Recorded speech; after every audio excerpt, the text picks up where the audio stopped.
ওমা, কি হয়েছে? আচ্ছা, তোমার কি কোনো শরম নাই? আল্লাহ, আমার শরম থাকবে না কিসের জন্য? লঙ্গি পড়েছি না।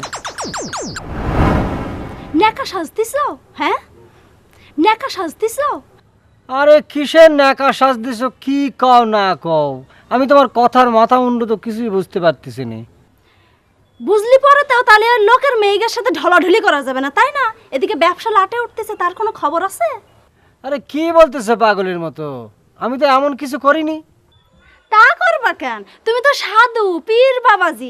আহা হা, তালি পরে পুকুর ঘাটে কি মিতালের সাথে ভূত বসেছিল? আবার হাসতে চাও? তোমার কোনো শরমও নাই? আরে হচ্ছে কি, আমি পুকুর ঘাটে বসে রয়েছিলাম, তোমার কথা ভাবতেছিলাম, হঠাৎ করে মিতেলি। আচ্ছা হইছে, বুঝতে পারিছি। ওই মিতালি তোমার মাথাটা চাবাই খাইতেছে। আজই মার কাছে বিচার দেবো। দেখো, বাড়াবাড়ি হয়ে যাচ্ছে কিন্তু। কে এসে কি কয়েছে আর তোমার মাথার মধ্যে ভূত চেপে বসেছে? আর সাধু সাজার কোনো দরকার নেই, এসব আমার কপালের দোষ।